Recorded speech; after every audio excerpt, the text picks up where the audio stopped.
Espéreme. ¿Dónde está ese nuestro temita? Mm,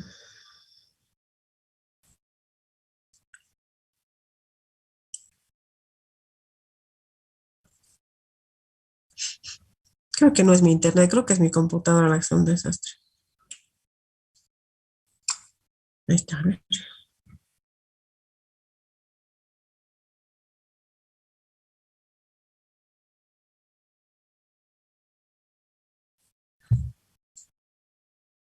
Aquí está.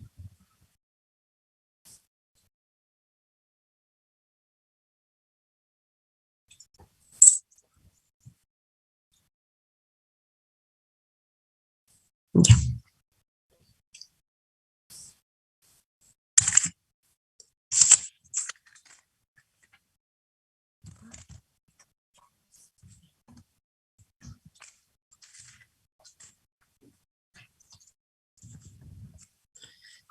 A ver.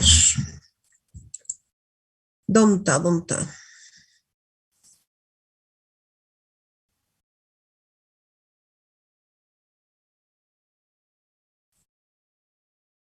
Bueno, no hay.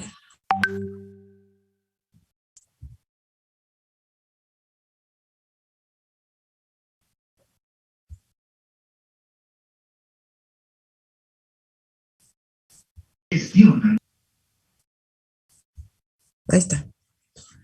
Ya. Muy bien. Vamos a empezar ahora la parte más interesante de hematología. Bueno, también es la más fea porque tiene que ver con las enfermedades oncológicas. Y aunque ustedes no crean, uno de los cánceres más frecuentes en hematología, ay, ¿qué pasó aquí? Espérame.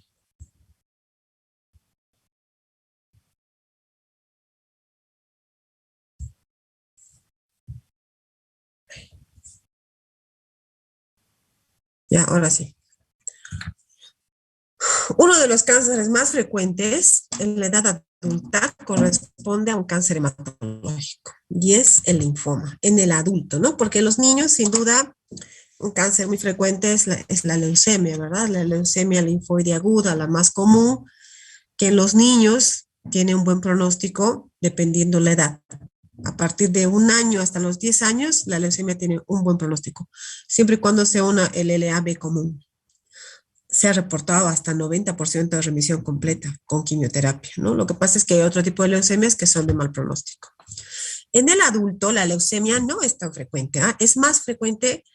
Es frecuente también, pero es más frecuente el mieloma múltiple y el linfoma, ¿no es cierto? Para eso ustedes tienen que ubicarse en la hematopoiesis.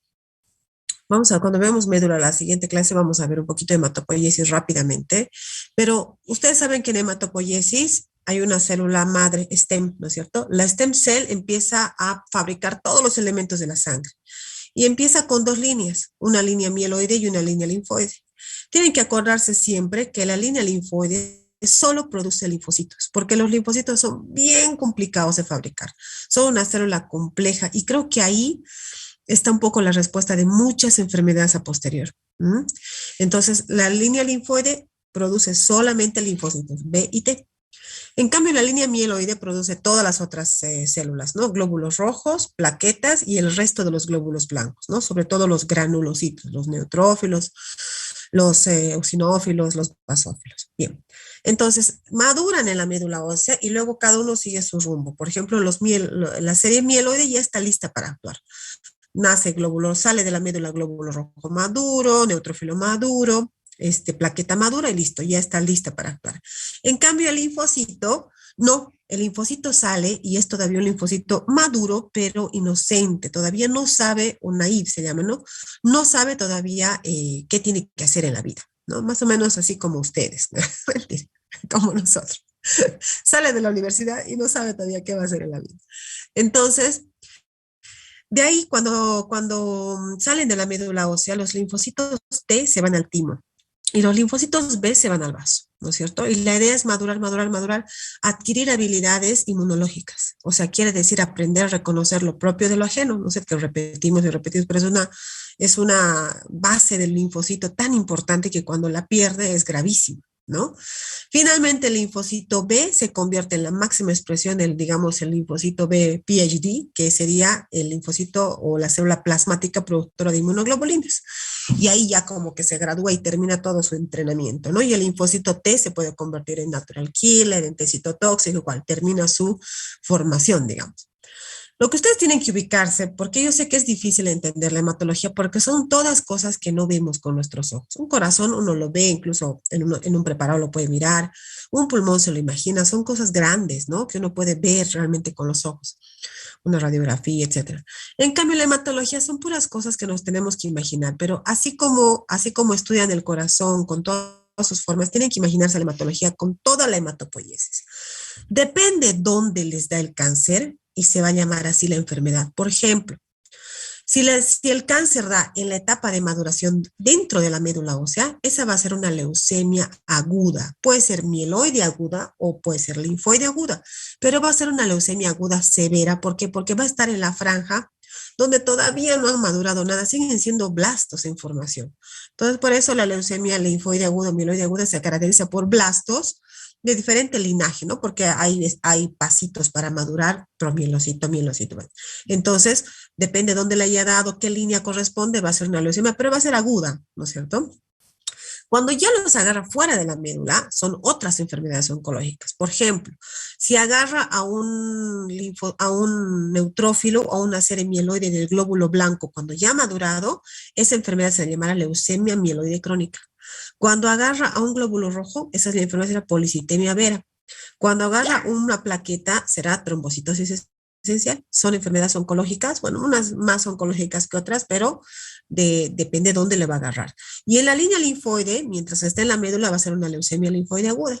Cuando sale y va al ganglio o al timo, va a ser un linfoma, ¿no es cierto? Cuando el cáncer le agarra en el ganglio o en el timo, bueno, sobre todo en el ganglio al linfocito B, va a ser un linfoma de muchas variedades. Hay más de 50 variedades de linfoma hoy por hoy, ¿no? Y cuando le agarra al final ya a la célula plasmática, cuando ya está madura, el linfocito B se convierte en célula plasmática, es la célula top, y ahí le agarra el cáncer, se va a llamar mieloma múltiple. ¿Ven? Entonces, depende dónde, en qué estadio de la maduración están estas enfermedades para que podamos darle un nombre, pero finalmente todos son proliferaciones anormales, o sea, el común denominador del cáncer, una célula que se ha vuelto loca, que no tiene control, que todos los mecanismos de control han sido sobrepasados y empieza a reproducirse sin ton ni son, ¿ya? Bien, el linfoma es tan frecuente que tiene hasta su día de recuerdo, ¿no es cierto? Es el 15 de septiembre, casi en todo septiembre son las enfermedades hematológicas, ¿no?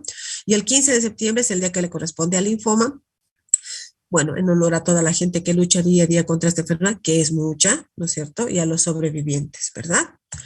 Bien, ¿qué había sido? Entonces uno dice, pucha, un linfoma es un cáncer, porque a veces vienen los pacientes y dicen, doctora, yo pensé que tenía cáncer. No, dice, tengo linfoma, más bien no es cáncer. Nadie le dijo que era cáncer, ¿no? Todos piensan que el linfoma no es cáncer. Pues sí, es un cáncer, no se llama cáncer de ganglio, pero se llama linfoma. ¿Mm? Esa es su denominación. Es en grupo heterogéneo de neoplasias de linfocitos, ¿no es cierto? Si bien los atacan los linfocitos, sobre todo en el ganglio linfático, que es donde van después de la médula, pero puede atacarlo en cualquier lugar igualmente, ¿ya? Entonces es del linfocito maduro. Bueno, no es de un blasto, es de un linfocito maduro. Proliferan habitualmente en los ganglios linfáticos y otros órganos linfoides, pero pueden infiltrar médula ósea, pueden infiltrar estómago, pueden infiltrar lo que se imaginen, piel, ojo, boca, lo que sea, pueden infiltrar y también hay linfomas que son extranodales, o sea, extraganglionales. Obviamente la gran mayoría, por suerte, son nodales y son fáciles de demostrar porque hacen crecer los grupos ganglionares, ¿ya? Entonces, acuérdense que todos nosotros tenemos grupos ganglionares en varios lugares del cuerpo, ¿no es cierto? Donde hay vasos sanguíneos, pero no sé qué está destellando aquí mi computadora. ¿Me están escuchando bien, no ve? ¿O es que no me están escuchando bien? Sí, se ¿Sí? escucha. Sí, la escuchamos bien, doctor. Ay, ya no sé qué cosa es. A ver, esperen un ratito.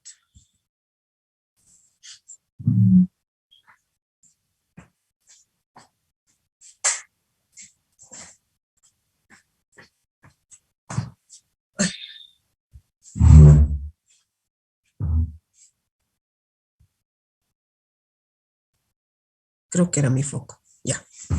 Entonces, estos grupos ganglionares, chicos, están en todo el cuerpo. Los tenemos en grupos, corriendo a la par de los vasos sanguíneos, tienen una función básicamente de colecta de linfa también, etcétera, etcétera, pero la función más importante de los ganglios linfáticos tiene que ver con la inmunidad. Es ahí donde van a ir los linfocitos a aprender a ser linfocitos, los linfocitos B y los linfocitos T van al timo. ¿Ya? Entonces el ganglio linfático es sumamente importante, no solo en la edad inicial, mucho más todavía en la niñez, en la adolescencia, cuando aprendemos a defendernos, nos ponen las vacunas. ¿Dónde creen que si no tuviéramos ganglios no pudiéramos tener efecto a las vacunas? Porque en las vacunas madura el linfocito hasta volverse célula plasmática. Ahorita mismo a todos los que nos han puesto vacunas, el linfocito se está madurando, madurando, madurando, madurando, hasta convertirse en una gran célula plasmática productora de inmunoglobulinas. Y va a producir una inmunoglobulina que le va a pegar duro al COVID, porque ya le han enseñado cómo tiene que ser su epítope. O sea, es algo demasiado importante, ¿ya? Y lo tenemos ahí en todo el grupo. Entonces, su mayor signo, como afecta a los grupos ganglionares, es el crecimiento ganglionar. Miren, ojalá todos fueran así, que se ven, a veces no se ven y damos 1000 vueltas en el diagnóstico, ¿ya? Entonces, hay que acordarse cuando hablamos de los ganglios linfáticos de la respuesta inmunológica, ¿no es cierto? Ustedes acuérdense que cuando somos chicos a veces nos da dolor de garganta y ¡bum! Se ponen los ganglios grandes o las amígdalas que también son órganos linfoides, ¿verdad? ¿Qué quiere decir esto? Que están aprendiendo a manejarse y están siendo muy reactivos frente a una infección. Esa es su función, ¿no es cierto? Se ocupan de la inmunidad. Existen dos respuestas inmunitarias. Todos tenemos dos respuestas inmunitarias. Una es la respuesta inmunitaria innata, o sea, con la que hemos nacido, no le hemos pedido, nos ha llegado de gratis. Es otra creación de Dios que nos ha dicho que tú te vas a defender con esto, ¿no es cierto? No necesito ni enfrentarme al bicho ni nada, ¿no? ¿Qué?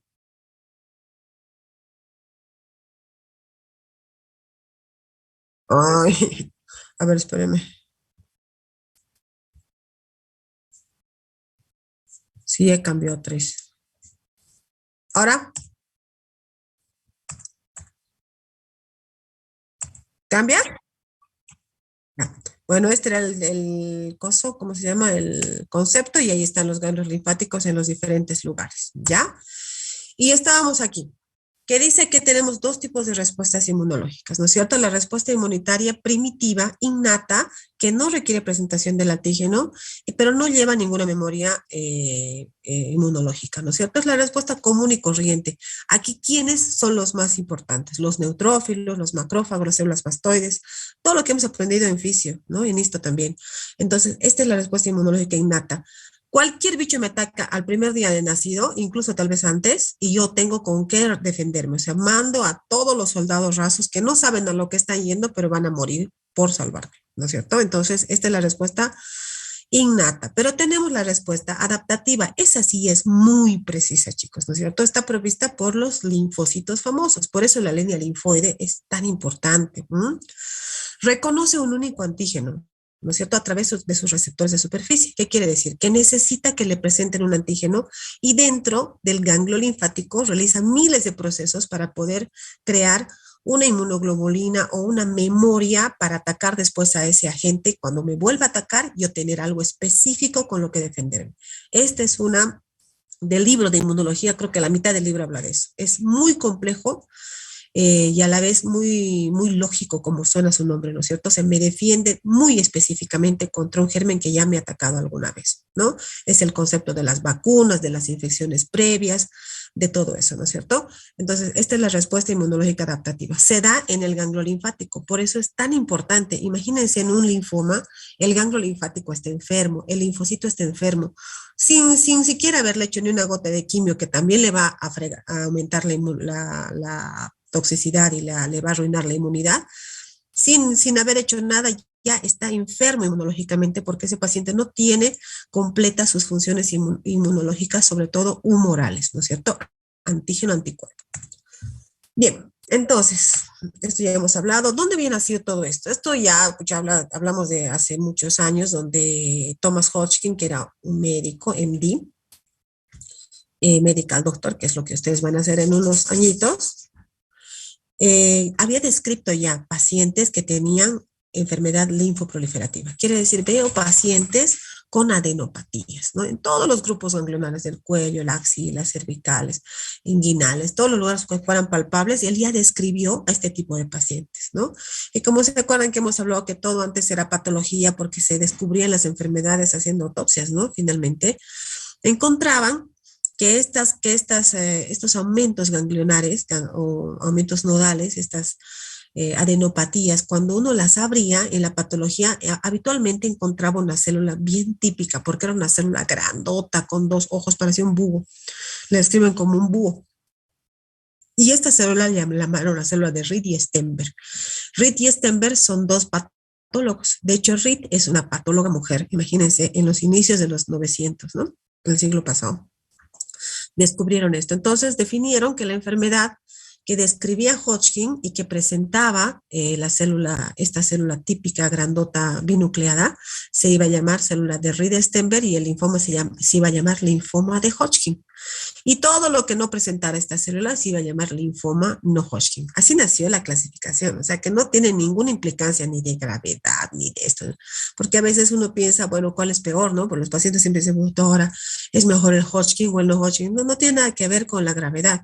Ambas variedades tienen subvariedades más indolentes y otras más agresivas, pero es el inicio de una gran clasificación que hoy por hoy sigue su camino. Seguimos clasificando y subclasificando cada linfoma con el objetivo de adivinar un poco el pronóstico, ¿no? Y adelantarnos un poco al pronóstico, ver cuál es más agresiva. Ese es el objetivo de la clasificación.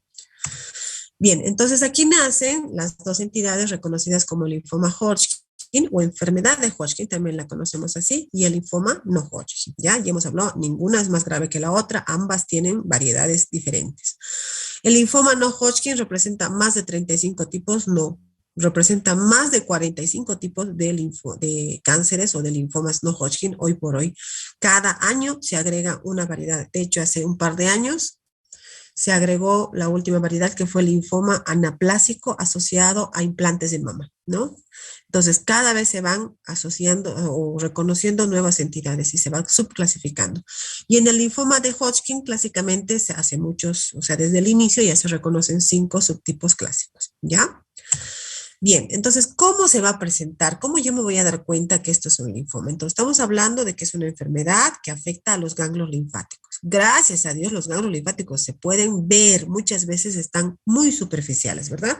Uno no debería poder palparse ganglios. Tal vez si uno es muy flaquito podría palparse. Los ganglios tienen un tamaño habitual o normal de 1 centímetro y están en cadenas, ¿ya? Entonces, el primer signo, el signo más común, obviamente, son las adenopatías. Va a ser una persona que va a venir y va a referir aumento o un bulto en el cuello, en la axila, en la ingle, en los lugares donde hay grupos ganglionares, ¿ya? Ahora, ustedes tienen que saber, chicos, que el cáncer no es un solo signo, ¿no es cierto? O sea, no porque tenga una sola cosa yo voy a pensar en un cáncer. Obviamente, cuando veo masa, es lo primero que se me viene a la mente, ¿no? Tumor, masa, igual cáncer. Pero el paciente en general tiene un conjunto de cosas, ¿no? El paciente con cáncer es un paciente que viene deteriorado, con baja de peso. A veces tiene febrículas en la noche, amanece muy transpirado, a veces fiebre de entrada, ¿no es cierto? Entonces, todas estas cosas se llaman síntomas B. Van a leer en el libro clarito, dice, ¿cuáles son los síntomas B? Basta con la presencia de uno de estos para decir ese paciente tiene síntomas B. Entonces, cuando yo digo, entra un paciente con una adenopatía cervical con síntomas B, listo. Entonces, yo ya sé que ese paciente o tiene una baja de peso mayor a 5 kilos en los últimos 3 meses, o tiene febrícula o tiene sudoración nocturna. Las tres cosas me orientan hacia un cáncer. Entonces, un paciente que tiene un contexto, dice, doctora, me ha salido esta bola aquí en mi cuello, medio que no crecía, yo ahora mira, creció de golpe, ¿no es cierto? Me ha crecido de golpe en 2 meses, ya estoy así con una bola gigante y me siento mal, he dejado de trabajar, en la noche transpiro, ya uno se da la idea que se trata de eso, ¿ya? Pueden haber tumores también o linfomas más indolentes, ¿no? Que pueden crecer en 1 año o 2 años, creería yo que no más que eso. Y los linfomas más agresivos muy rapidito, ¿no? Meses, a veces semanas, ¿no? Que crecen de manera importante, ¿ya? Entonces tiene ese contexto. Las adenopatías suelen ser, bueno, gracias a Dios, mayormente son en lugares que se ven, ¿no es cierto? Entonces esto, miren esto de acá, es obviamente, es algo raro que por lo menos me va a hacer ir al hospital, ¿no? Y muchas veces las adenopatías están lamentablemente en lugares donde no vemos. Acuérdense que tenemos adenopatías mediastinales, adenopatías retroperitoneales, en lugares que no son visibles y van a dar otro tipo de síntomas. Pero por suerte muchas veces se pueden ver, ¿no? Cuando un paciente llega con este signo tan evidente, chicos, llega un paciente que dice que tiene dos contextos, la verdad. Un paciente que tiene 50 años, que tiene adenopatías y que dice que se siente cansado y ha dejado de trabajar y había bajado como 10 kilos de la nada, ¿no? Es un paciente que yo me imagino que tiene un cáncer. Perfecto, me debo imaginar un cáncer. Veo una adenopatía y debo descartar un cáncer, sí o sí. Cuando veo una adenopatía, ¿qué otra cosa debo detectar? Tal vez antes que un cáncer, cuando hay un ganglio crecido, yo debo pensar en infección, ¿no es cierto? Porque acuérdense que los ganglios sirven para combatir las infecciones de alguna manera.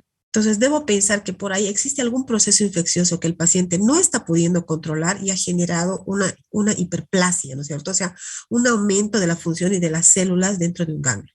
Sobre todo, chicos, en pacientes jóvenes, niños y adolescentes, porque esos son los que más reactivos son a las infecciones, tienen su sistema inmunológico un poco inmaduro. Entonces, si este mismo paciente, si llegara a mi mismo consultorio, un niño, ¿no es cierto? Dice, ay, doctora, mira, a mi guagua le han salido estas bolas, no sé qué es lo que tiene, y el chiquito está corriendo, está perfecto, no le pasa nada. Lo primero que voy a pensar por ahí no es cáncer, ¿no? Por ahí voy a pensar en infección. Entonces, en ambos casos, tengo que buscar primero signos y síntomas de infección rápidamente. Entonces, digo, a ver, venga el chiquito, le abro la boca y veo una garganta llena de pus. Ya me he explicado su ganglio, es esa la razón. Trataré y después, si no desaparece, bueno, tomaré otras acciones, ¿verdad?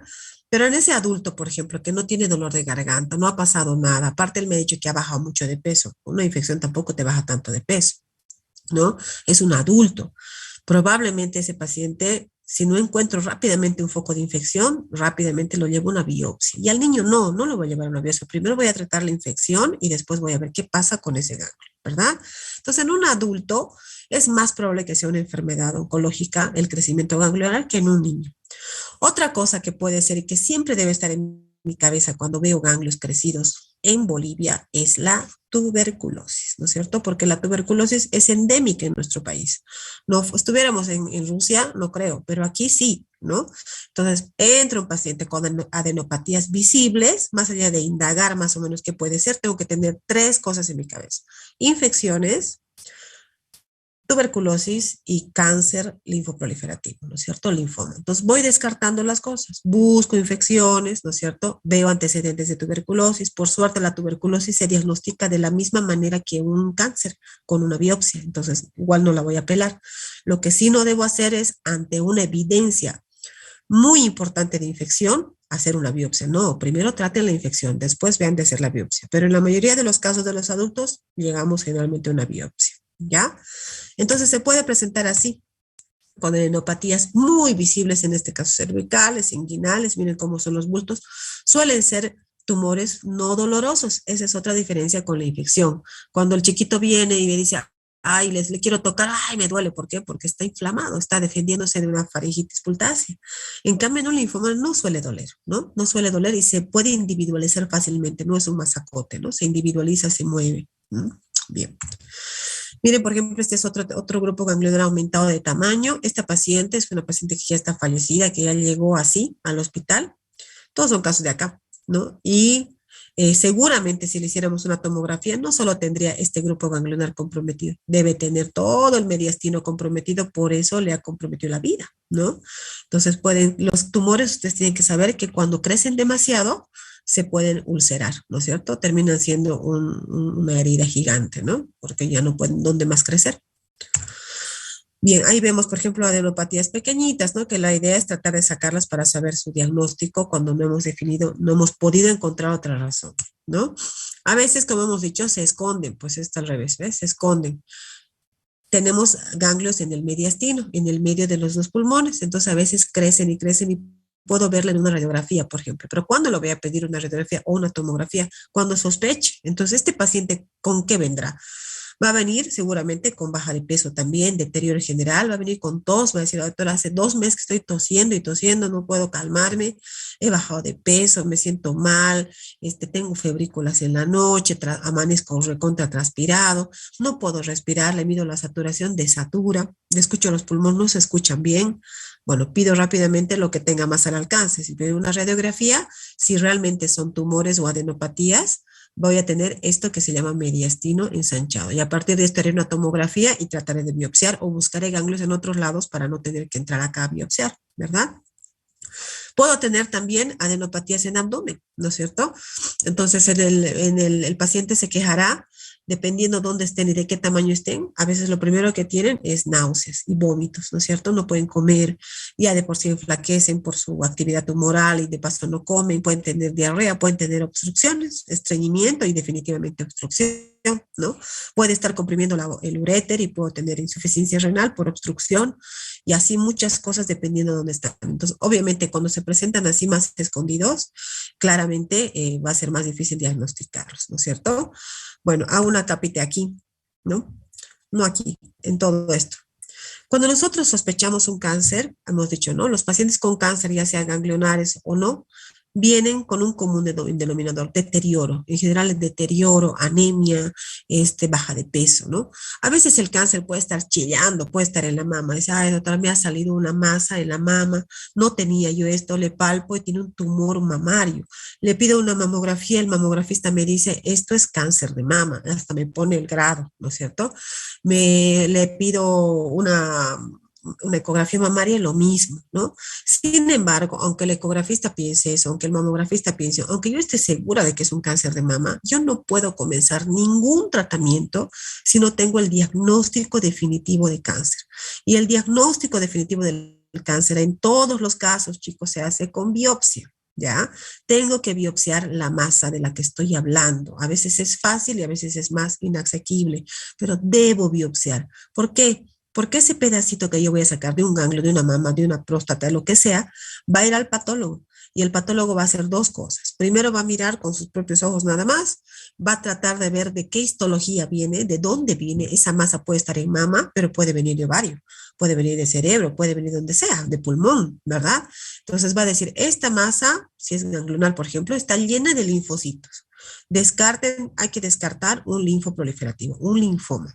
Entonces, ¿qué va a hacer? Una vez identificada esa célula, la va a marcar ya definitivamente, porque todas las células tienen marcadores de superficie que son antígenos, ¿verdad? Entonces, estos antígenos, así como el glóbulo rojo, ¿se acuerdan? Pero estos antígenos más especiales, digamos, nos van a marcar la identidad de absolutamente cada célula de nuestro cuerpo. Y el patólogo va a poder buscar un anticuerpo que tenga una fluorescencia o tenga un marcador especial que le deje reconocer y ¡pum!, lo va a pegar. Y cuando vea en el tejido, ya va a poder identificar de alguna manera su linaje, ¿no es cierto? Entonces, por ejemplo, si es un linfocito B, el linfocito B marca CD20. Entonces va a decir, estos linfocitos que están aumentados, que están llenos en este ganglio, habían sido linfocitos B. Entonces debe ser un linfoma no Hodgkin de linfocitos B, por ejemplo, ¿no? ¿A qué me voy con todo esto, chicos? Que por más que yo sospeche, parezca, huela, a todos me digan que ya viene el paciente con su diagnóstico, dice, doctor, tengo un cáncer de mama, ¿no? Tengo que hacer biopsia. Ya la biopsia hay que hacerle patología simple e inmunohistoquímica, siempre. Ahí, con ese papel, comienza el trabajo del oncólogo o del hematoncólogo. ¿Quién trata a los tumores sólidos? Próstata, mama, hígado, puede ser colon, lo que ustedes quieran. A ese tumor de órgano sólido lo trata el oncólogo clínico. Y al tumor que viene del sistema hematológico o hematopoyético, leucemias, linfomas, mielomas, los trata el hematoncólogo. Entonces ahí viene la gran división de los cánceres, pero ambos dos comenzamos nuestro trabajo con el papel del patólogo. Sin eso no hacemos absolutamente nada, ni hablar de pronóstico ni nada. Tenemos que tener la inmunohistoquímica en mano, ¿ya? Entonces tengo que ver de dónde biopsiar y a veces tengo que biopsiar, que es más difícil, ¿no? Abrir el mediastino o abrir el abdomen, ¿no? Obviamente a veces es más fácil cuando está superficial. A veces estos linfomas tienen formas bien especiales, ¿no? Más del 60% son ganglionares, por suerte. Pero hay formas que se presentan en todo lugar, ¿no es cierto? Este, por ejemplo, podría interpretarse tal vez si este paciente viene a su consulta, ustedes podrían interpretar como un eczema, como una infección por hongo, podrían interpretar como, qué sé yo, una quemadura, ¿no es cierto? Una picadura. Entonces puede venir con este tipo de lesiones en la piel. Entonces, ¿qué es lo que yo tengo que hacer? No está mal que intentemos un tratamiento sintomático. En ningún caso está mal, ¿me entienden? Acuérdense que viene siempre con un contexto. Puede venir con esto y de referir que se ha estado sintiendo mal hace un tiempo, que no es solamente la piel, ¿no? Me empezó a aparecer estas manchas y yo empecé a bajar un poco de peso y me he sentido mal, por eso estoy viniendo. Ah, bueno, ojo con eso, ¿no? ¿Qué es lo que está pasando? Si ustedes son médicos generales, bueno, tienen toda la potestad de mandar a un dermatólogo, porque es el dermatólogo tiene un poco más de criterio. Sin embargo, lo que se puede hacer cuando uno no tiene experiencia en este tipo de lesiones puede ser biopsiar, ¿no es cierto? La biopsia de piel es bien fácil, es como con un lapicerito, se llama punch, sacan un pedacito y el patólogo ya nos puede dar una alarma y una alerta, ¿verdad? Entonces, si es que no tengo ninguna oportunidad de mandar a un especialista, no haría mal en biopsiar un pequeño pedazo y estar seguro de qué son estas lesiones. Ahora, puede ser muy obvia el origen, ¿no? Por decirte, se ha contagiado con otra persona o tiene toda la familia con una enfermedad inmunológica o bueno, cosas así, ¿verdad? Pero es mejor pedir siempre la opinión de un experto. Y lo que no deben hacer, chicos, no deben hacer es usar cremas o medicamentos que lleven corticoide. ¿Por qué? Porque el corticoide, van a ver ustedes a lo largo de estos diagnósticos, que es adyuvante de todos los esquemas hematológicos sobre todo, ¿no es cierto? Y de quimioterapia. Entonces el corticoide es un excelente medicamento, pero es un medicamento que les puede esconder mil cosas. Yo le puedo poner una crema de corticoide y se va a desaparecer, pero esta célula va a buscar cómo salir, se va a volver más fuerte y va a empezar otra vez a cundir en todo el cuerpo y lo único que he hecho ha sido retrasar y tal vez hasta transformarla. Lo mismo pasa con los ganglios cuando no sé de qué origen son. Tiene adenopatías. Yo digo, pero es una infección, a ver la garganta, no está muy rojo, pero igual le voy a dar corticoide. Al otro día o a los 3 días sus ganglios se fueron, pero era un linfoma, van a volver, ¿no es cierto? Entonces, solo usar corticoide cuando estoy recontra segura de lo que está pasando, cuando ya he diagnosticado una faringitis pultácea y solo quiero que se le vaya el dolor, cuando ya le han hecho biopsia y había sido un hongo, pero quiero aprovechar de darle, desinflamarle un poco, lo que sea. Entonces, ojo con el corticoide, porque puede esconder muchas enfermedades, sobre todo oncológicas, ¿no? Y retrasar su diagnóstico, confundirnos. Bien, entonces, como ven, en la piel también puede dar. Sobre todo el linfoma que le gusta a la piel es un linfoma muy agresivo, que es el linfoma de células T, no Hodgkin T. ¿Mm? Miren este otro caso. Aquí no estaba ni en un ganglio, en una zona ganglionar. Este es el codo, aquí está la mano, qué mala foto, ¿no? Y aquí está el brazo. Entonces, él dice que le había empezado con una bolita en el codo, ¿no es cierto? Era un nódulo, ¿no? No un nódulo ganglionar, sino una nodulación. ¿No? Y que rápidamente se había vuelto grande y se ha ulcerado de esta manera. Mire, este era un paciente del Chapare, me acuerdo. Entonces se le hizo una biopsia rápidamente porque nada podemos hacer sin saber de dónde viene. Obviamente es una tumoración, es un cáncer. Siempre hay que tratar de biopsiar de zonas que no son necróticas porque en zona necrótica vas a ver solo necrosis, ¿no? Y el patólogo rápidamente lo analizó y resultó ser un linfoma no Hodgkin B, este era B.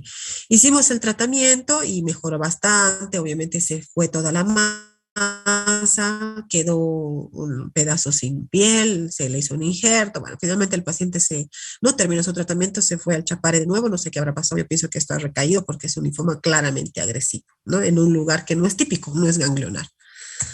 ¿Dónde más puede estar un linfoma?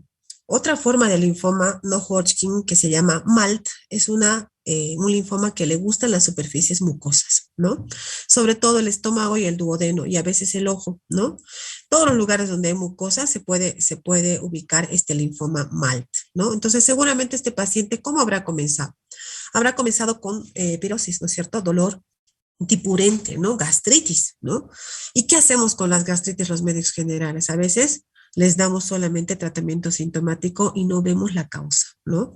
Entonces, yo les digo que hoy por hoy una endoscopía es accesible prácticamente a todo el mundo. Si el paciente no logra ir a un gastroenterólogo, incluso yo como médico general le puedo indicar una endoscopía y llegar a fondo y saber de dónde viene.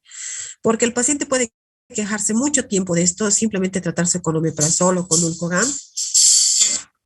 Y lamentablemente, nadie le hace una endoscopía y después se dan cuenta cuando ya tiene un compromiso muy grande de la enfermedad, ya sea un cáncer de estómago o un linfoma, ¿no es cierto? Entonces, toda gastritis tenemos que pedir endoscopía porque aparte hay que saber si tiene Helicobacter pylori o no, y a veces nos llevamos estas sorpresas que resulta que no es solo una gastritis, sino tiene un compromiso del tejido neoplásico, ¿no es cierto? Bien, se biopsia y se hace inmunohistoquímica igualmente. El linfoma de Malt de estómago está muy asociado al Helicobacter pylori. Es un linfoma de bajo grado que a veces incluso tratando el Helicobacter pylori mejora mucho, pero creo que nadie le niega quimioterapia a este tipo de linfomas porque lo que uno no quiere es que se convierta, ¿verdad? Bueno, pero es relativamente frecuente. ¿No? Después puede estar en otros lugares que no son nada típicos, chicos. Por ejemplo, aquí tenemos una masa mamaria en una mujer de 40 años, que uno lo primero que piensa es en un cáncer de mama, ¿no es cierto? Eso es lo que han pensado con esta señora. Le han hecho un trucut o una punción por aguja fina, ¿no es cierto? O sea, han entrado a sacar un pedacito chiquitito, porque ese es el protocolo para cáncer de mama. No se pide que se saque el ganglio completo, como en el linfoma, que pedimos que se saque el ganglio completo para su análisis, ¿no? Y en el trucut ha dado, o sea, le han mandado como un cáncer de mama, ¿no?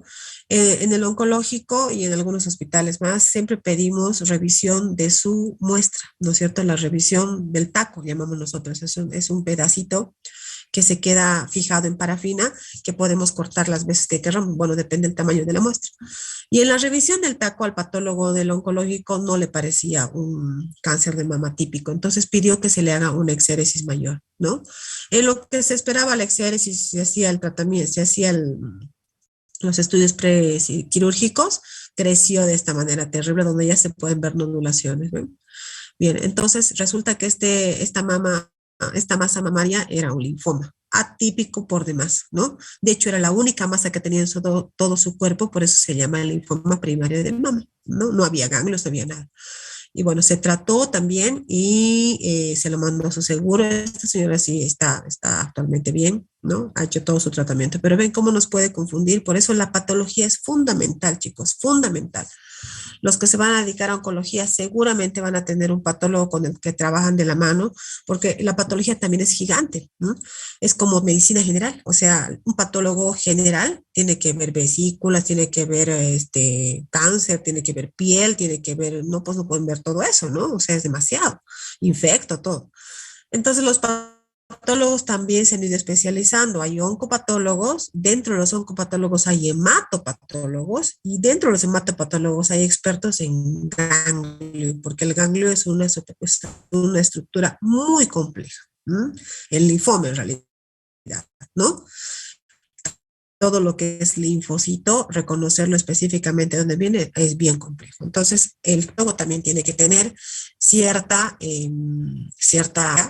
Miren, a veces puede venir en lugares que nada que ver con los ganglios, como en este lugar que es la nariz, ¿no es cierto? Hay un linfoma especial que se llama linfoma T nasal, que es un linfoma no Hodgkin T, que le encanta la nariz, ¿no es cierto? Y es muy, muy, muy agresivo. A veces se presenta con lesiones de este tipo por fuera, pero la gran mayoría de las veces se presenta como nodulaciones dentro de la nariz, pólipos, ¿no? Entonces se le tapa su nariz, no puede dormir, paralelamente medio que baja de peso, se siente mal, va al otorrino y el otorrino, ¿qué hace? No digo todos, ¿no? Pero ¿qué hacen a veces? Les queman, ¿no? ¿Y qué es lo que pasa cuando quemamos? Perdemos evidencia. Es de buena práctica biopsiar, sobre todo cuando son cosas atípicas, que este pólipo no se ve normal, no tiene la edad de pólipo, este señor está adelgazado, este señor tiene síntomas que no son nada normal, entonces mejor sacar el pólipo y biopsiarlo, ¿no es cierto? Y eso pasó con esta otra señora que lamentablemente interpretaron no como pólipo solamente, sino que aparentemente empezó como pólipo, se le tapaba mucho la nariz y se infectó. Y todos pensaron que era una leishmaniasis. Trataron como leishmaniasis y bueno, nada que ver, ¿no? El cáncer, el linfoma cundió, prácticamente le quitó toda la pirámide nasal. Miren, aquí está el labio superior y llegó en este estado, me acuerdo. Este llegó a los olivos. Y ahí, ¿qué hicimos? Empezar de cero, biopsia, ¿no es cierto? Biopsia, eso es lo más importante. Sacamos un pedazo y resultó ser un linfoma T nasal, obviamente. Hizo la quimioterapia, mejoró bastante, no se le pudo fabricar de nuevo la pirámide, había sido bien difícil. Esta señora habrá vivido unos años más y habrá recaído y se habrá fallecido, ¿no? Pero imagínense que si hubiéramos encontrado un poco más, bueno, el linfoma T es de muy mal pronóstico, pero la idea es que tenemos que diagnosticar lo más pronto posible y para diagnosticar cáncer tenemos que hacer biopsia, chicos, no hay otra, por más que seamos tapos y tengamos ojos de rayos láser, no podemos decir que sea de pulmón hasta no tener una biopsia de pulmón. Es así la cosa, ¿ya? Miren cómo perdió, aquí se veían los huesos de la nariz, miren. Una señora viejita, me acuerdo bien de esta señora, esta señora era empleadita de esa casa desde sus 5 añitos. Había recorrido generaciones de esa familia y la familia con la que trabajaba fue la que la trajo, ¿no? La había llevado ya a muchos lugares, ¿no? Y lamentablemente no han hecho el concepto básico de la oncología, biopsia. Bien, entonces como pueden ver, 90% de las pacientes se presentan con adenopatías. Por suerte, vienen gritando linfoma, ¿no? Cuello, axila sobre todo. 50% pueden presentar otro tipo de lugares que no son ganglionares. 25% pueden infiltrar médula ósea. ¿Qué es lo que pasa? Acuérdense que el linfocito está enfermo, ¿no es cierto? El linfocito se enferma cuando ya termina de salir de la médula. O sea, a veces está tan enfermo que ya ha invadido todos los lugares que ha podido y empieza a invadir la médula ósea. Eso se llama un linfoma leucemizado. Se trata como linfoma, no es una leucemia, es un linfoma, pero que ya no sabe dónde más crecer. Puede tener también infiltración extraganglionar, puede tener infiltración a sistema nervioso central. A veces, sobre todo los linfomas muy agresivos, los linfomas T o los linfomas B, no Hodgkin B, muy agresivos cuando hacemos quimioterapia por la vena y los atacamos, porque los estamos atacando francamente para que se mueran, no saben dónde escapar y encuentran cómo atravesar la barrera hematoencefálica. Es una pena porque estamos en pleno tratamiento y el paciente empieza con infiltración y signos de sistema nervioso central. Por eso muchos esquemas de quimioterapia, sobre todo de variedades muy agresivas, acompañamos con quimioterapia intratecal, quiere decir quimioterapia en la médula espinal, ¿no es cierto? O sea, en el líquido cefalorraquídeo, ¿verdad? Y así, pueden ocupar prácticamente todos los lugares, ¿no es cierto? Pero por suerte, gran parte de ellos se presentan como adenopatías en general, ¿no? Ahora esto es súper importante, ¿no? Pero en cáncer, cuando hablamos de cáncer, nosotros vieron que cada servicio tiene su propio idioma, ¿no es cierto? Bueno, en oncología nos manejamos mucho con escalas, es como en clave, ¿no? Uno va a oncología y todos son siglas y claves. Y bueno, y esto es una de ellas, ¿no es cierto? Se llama síntomas B,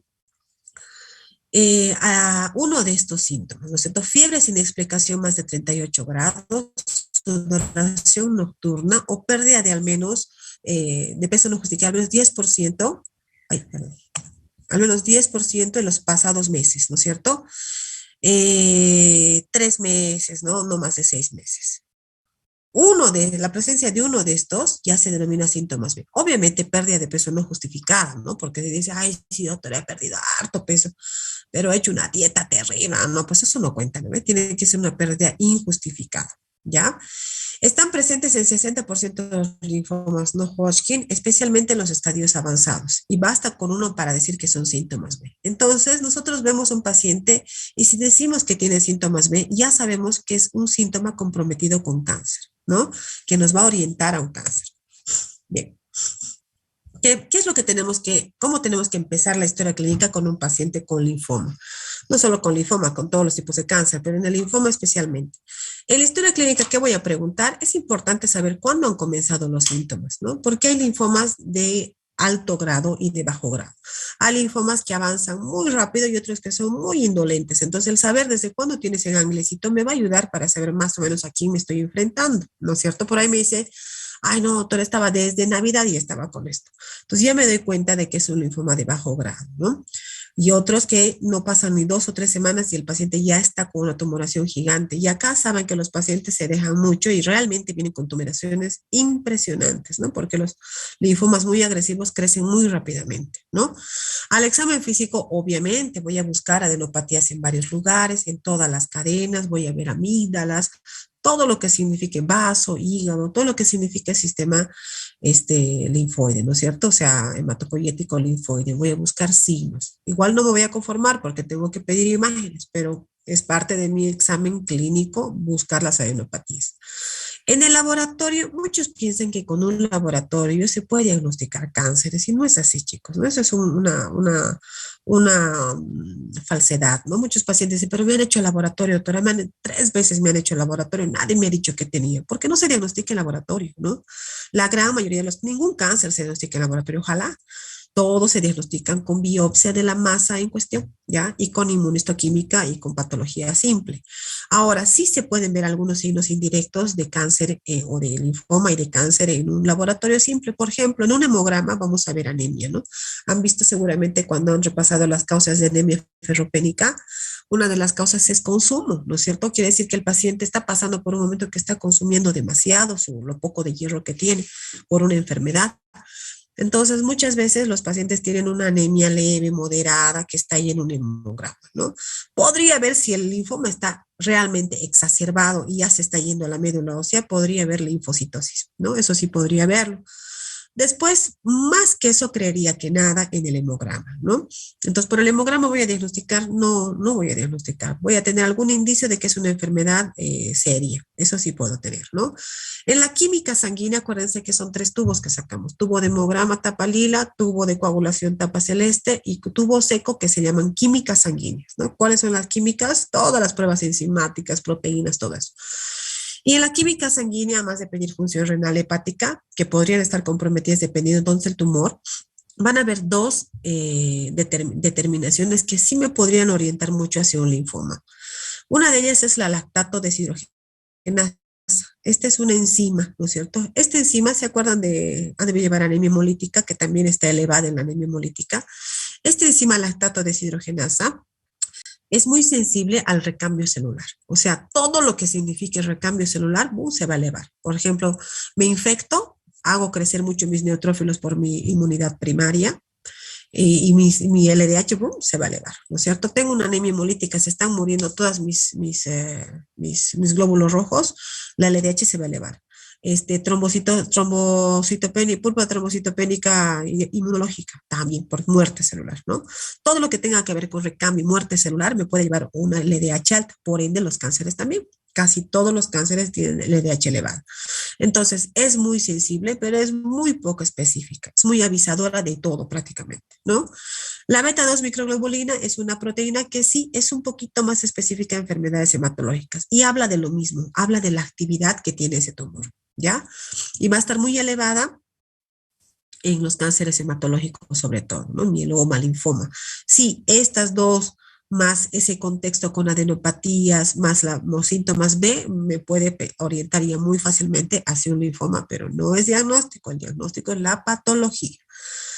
Voy a hacer imágenes, muchas imágenes voy a hacer. Bueno, aquí está radiografía, ecografía, pero en realidad cuando mi sospecha de linfoma es altísima, lo que debo hacer es hacer una tomografía desde el cuello hasta la pelvis, ¿no? Ustedes han debido escuchar este término que se llama estadificación, ¿verdad? ¿Qué quiere decir eso? Hemos hablado y hemos dicho clarito que si nosotros no tenemos el diagnóstico patológico con inmunohistoquímica de la entidad del tumor, o sea, de la célula de dónde viene el tumor, no puedo iniciar tratamiento. Bueno, ya lo tengo, ya me está diciendo el patólogo, es un linfoma, no Hodgkin B, difuso, células grandes, bla, bla. Me dice, ¿ya lo puedo tratar? No, todavía no lo puedo tratar porque tengo que tener la estadificación. La estadificación es la foto que voy a sacar antes de iniciar un tratamiento oncológico con quimioterapia, porque si no tengo esa foto, ¿a qué estoy tratando? El tumor puede estar en cuello, lo estoy viendo, pero puede estar en mediastino, puede estar en abdomen, puede estar en lugares donde no me imagino, ¿no es cierto? Entonces, la rutina de estadificación de un linfoma tiene que ver con una tomografía, pantomografía se llama, cuello, tórax, abdomen y pelvis con contraste. Todo lo que es oncología es con contraste. Hoy por hoy tenemos también a la mano, lo vamos a hablar en un rato, a la tomografía por emisión de positrones, que se llama PET, que es una tomografía que más allá de ver el tamaño, ve la actividad tumoral también, ¿no? No la tenemos tan a la mano en Cochabamba, está en La Paz, y a veces los diagnósticos son tan rápidos y tan comprometido está el paciente que dejamos el PET para el final, o sea, dejamos para fin de tratamiento, pero inicio de tratamiento tengo que tener una foto del paciente y estadificarlo. El linfoma se estadifica con tomografía contrastada desde el cuello hasta la pelvis. En cáncer de útero, por ejemplo, se estadifica además con una gamografía para ver los huesos y se estadifica también con una cistografía. O sea, cada cáncer tiene un método diferente de estadificación, pero sí le tengo que poner un grado de una estadificación, un número de estadificación. Tiene que estar en mi cabeza cuánto de compromiso tiene ese paciente, ¿ya? Bien, entonces hemos dicho que la biopsia es fundamental para poder empezar un tratamiento. Sin biopsia, sin patología, sin inmunohistoquímica, no se puede iniciar. Esta es una realidad hoy por hoy, chicos. Hace unos años, y no les hablo de muchos años, no más de 10 a 15 años, solo teníamos patología simple. Así se empezaban los tratamientos sin saber a dónde le estoy dando. Y todavía nosotros ya hacemos inmunohistoquímica, pero no hacemos, por ejemplo, citogenética. ¿Cuántas cosas nos faltarán? Y lo que va a evolucionar todavía la oncología para hacerse más efectiva, ¿no es cierto? Todo esto no es por fregar al paciente o por sacarle más plata, es por saber a dónde le estoy pegando, saber mi contrincante quién es, ¿no es cierto? Y poder diferenciar un poco, optimizar sus quimioterapias. Ese es el objetivo, ¿no? Si no le diéramos el mismo tratamiento a todos los linfomas, y no es así. Bien, entonces la biopsia va a ser del ganglio o del tejido extranodal, ¿no es cierto? Miren un ganglio, qué bonito que es. Es una estructura que la pasamos de largo en anatomía, pero es súper importante y no saben qué complejo es por adentro, terriblemente complejo, ¿no? Entonces, este es un ganglio, lo tratamos de sacar siempre completo. La cirugía oncológica tiene ciertos parámetros que no son exactamente iguales a la cirugía común. Por ejemplo, cuando biopsian los cirujanos, tratan de usar bisturí frío, porque acuérdense que el electrobisturí quema los bordes y para el patólogo los bordes son súper importantes porque nos van a decir cuánto de irradiación tiene. No tanto en ganglio, funciona más en otros tejidos, pero es, por ejemplo, un precepto de la cirugía oncológica. Otro precepto en linfoma es sacar un ganglio completo o un grupo ganglionar. El patólogo se va a ubicar mejor si tiene este tipo de tejido, ¿no es cierto? Entonces hay algunas cosas ahí en la cirugía oncológica que hacemos diferente, ¿no? De cualquier modo, el linfoma, la cirugía, la única función que tiene es biopsiar. Por más que saque todos los ganglios de todo el cuerpo, esos ganglios van a volver, porque acuérdense que el origen es una célula sanguínea, que no la vamos a sacar con cirugía, ¿no? El tratamiento es quimioterapia. El rol de la cirugía en linfoma es básicamente la biopsia, a no ser que esté obstruyendo algo, ¿ya? Este no es ganglio, pero es para mostrarles lo que nosotros llamamos un taco de parafina o un bloque de parafina. Cuando vienen al hospital, siempre decimos, va a ir a traer sus tacos del otro patólogo, porque siempre vienen de otros lados, ¿no? Entonces, tiene que conseguir el taco. El paciente, ¿qué será taco? O el taco es esto. Cuando saca el cirujano un tejido, el patólogo lo primero que hace es fijarlo en un bloque de parafina. Y este bloque de parafina se va cortando así en micrómetros, ¿no? Con un micrómetro y se va generando estas láminas donde el patólogo va a ir haciendo todas las tinciones que quiera, ¿no es cierto? Dependiendo del pedazo que han sacado. Entonces, esto es básico y fundamental. Este taco nos puede servir para corroborar diagnósticos, para revisarlos mucho tiempo después, ¿no? Pero tiene que haber esta muestra, ¿no? Y tiene que tratar de ser una muestra importante, ¿no? La que se saque para cáncer. Bueno, esto no es ninguna biopsia, han hecho un aspirado de un líquido para hacerle histología, ¿no es cierto? Tiene aquí son células, histología, pero les he puesto esto, ¿por qué? Porque actualmente hay otra forma de hacer también diagnóstico de linfoma. Así como están viendo que está aspirando un ganglio, se puede aspirar y sacar un material líquido y ese material líquido se lo puede llevar a una máquina que se llama citómetro de flujo, que ustedes ya la deben conocer de la leucemia.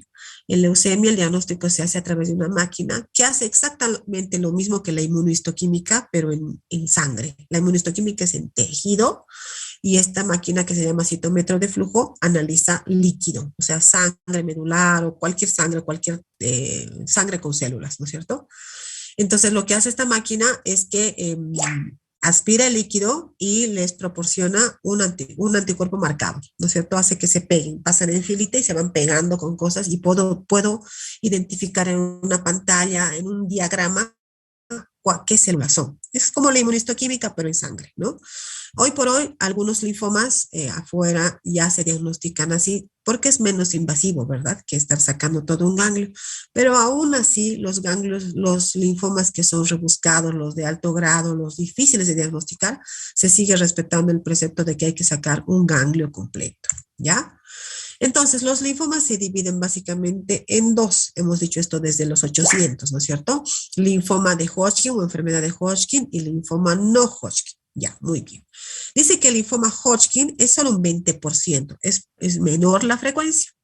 Tiene una frecuencia tiene dos picos de frecuencia. Uno en la adolescencia, chicos que están en colegio, que tienen enfermedad de Hodgkin, y el otro pico es a los 40 años, ¿no?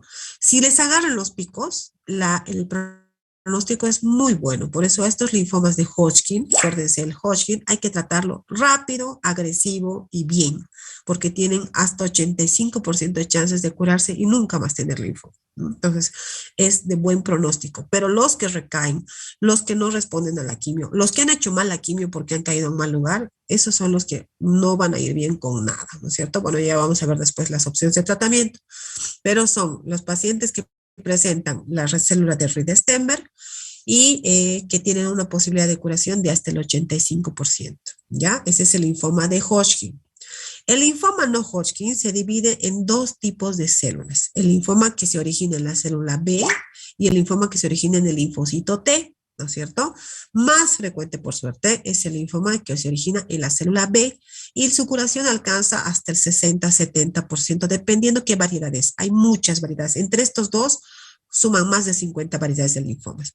En cambio, el linfoma T, que por suerte es menos frecuente, pero su curación, miren, es muy baja. Un linfoma T realmente es sinónimo de mal pronóstico, ¿no? Y hay variedades también, está el linfoma MK, el linfoma T periférico, imagínense el natural killer, terrible, entidades muy, muy agresivas que están aquí en este lugar. Y como ven, nos vamos a encontrar mucho más con linfoma no Hodgkin que con linfoma Hodgkin, ¿ya? Bien, y aquí está el ganglio hermoso, como ustedes deben acordarse, tiene una corteza, ¿no es cierto?, que involucra los folículos, tiene una paracorteza, tiene sus vasitos, ¿no? Entonces, yo me imagino que las primeras clasificaciones habrán sido dependiendo dónde estaba el linfocito.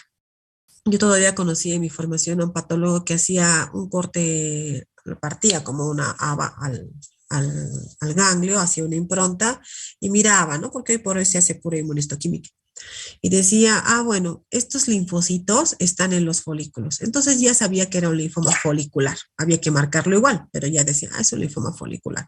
O estaba en todo el ganglio. Entonces es un linfoma difuso. Entonces calculo que así también han venido las primeras clasificaciones netamente morfológicas y de ubicación, ¿no? Y hoy por hoy ya la clasificación es totalmente por marcadores inmunológicos, ¿no? Y aquí está un poco lo que les estaba hablando. No sé por qué no puedo sacar esto, chicos. A ver.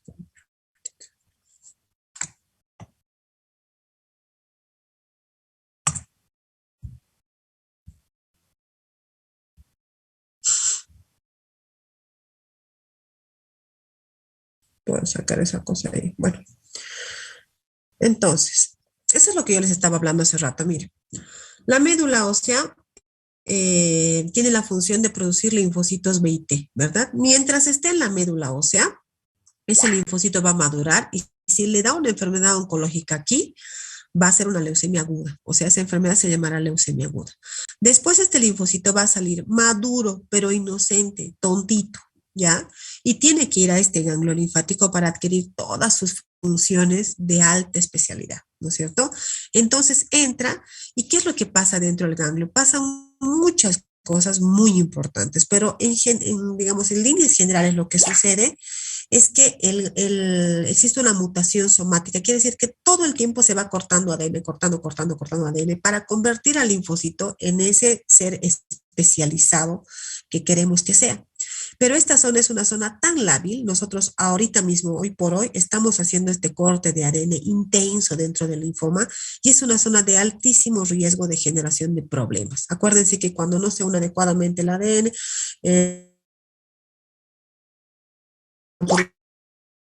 entonces aparece una traslocación o una deleción y hay otro sistema que lo arregla, ¿verdad?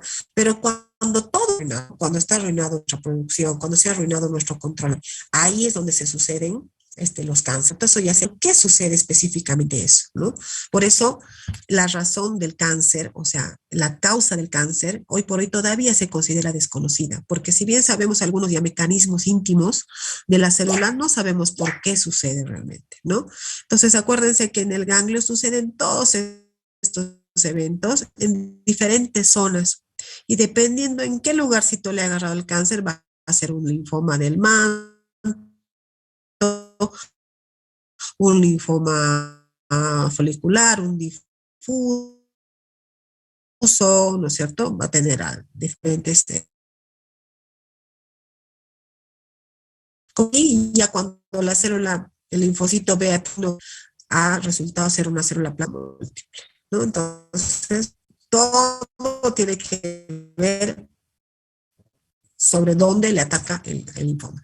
Lo mismo en bueno, esto es un poco lo mismo, miren, acá por Hodgkin, aquí un manto, ¿no? Entonces esa es la idea de ver dónde sucede el problema de mutación, ¿no? Bien, perfecto. Bien, aquí vemos también todas las zonas del ganglio. Listo. Aquí igual, miren, hay una zona del manto, una zona germinal, y van a ver la clasificación de los linfomas, tiene que ver un poco con estos lugares y con el tipo de célula que afecta. Ahí está un ganglio mucoso. Bien, entonces aquí ya tenemos una clasificación patológica un poquito más ordenada, ¿no es cierto? Ordenan primero por morfología. Los que son linfoma Hodgkin tienen las células Reed Stenberg, los que no son linfomas no Hodgkin. Dentro de los no Hodgkin hay células pequeñas y células grandes, y esas ya las van clasificando. Ocupan un lugar difuso, ocupan un lugar folicular, ocupan el manto, ocupan dónde están dentro del ganglio, ¿no? Entonces la clasificación es infinita. De hecho, hubieron muchas clasificaciones en Europa, en Estados Unidos, y al final dijeron ya basta porque son demasiadas cosas que hay que memorizar y aparte no llegamos a nada. La idea es pues que el paciente pueda tener un mejor pronóstico, ¿no? Entonces, a partir del 2008, rige la clasificación de la celular y fisiopatología de los linfomas de las enfermedades hematológicas. Entonces, todo hematólogo que siempre trabajamos en base a linfoides, ¿ya? Y aquí ya se van reconociendo cada vez más patologías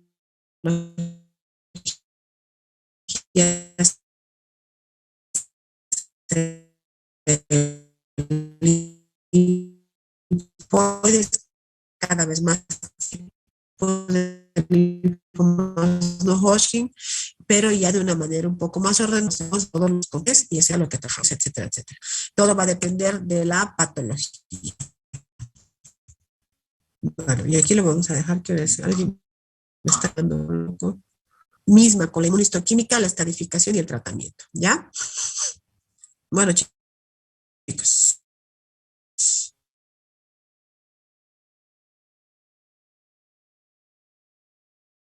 Gracias.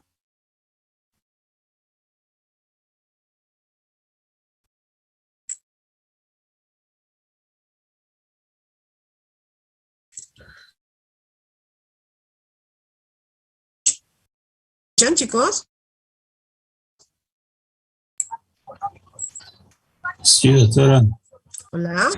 Ay, está bien. Bueno, nos vemos mañana a las 8, chicos. Lean, por favor, la infoma del... Está bien, doctora, que tenga una buena noche. Chao, descansen.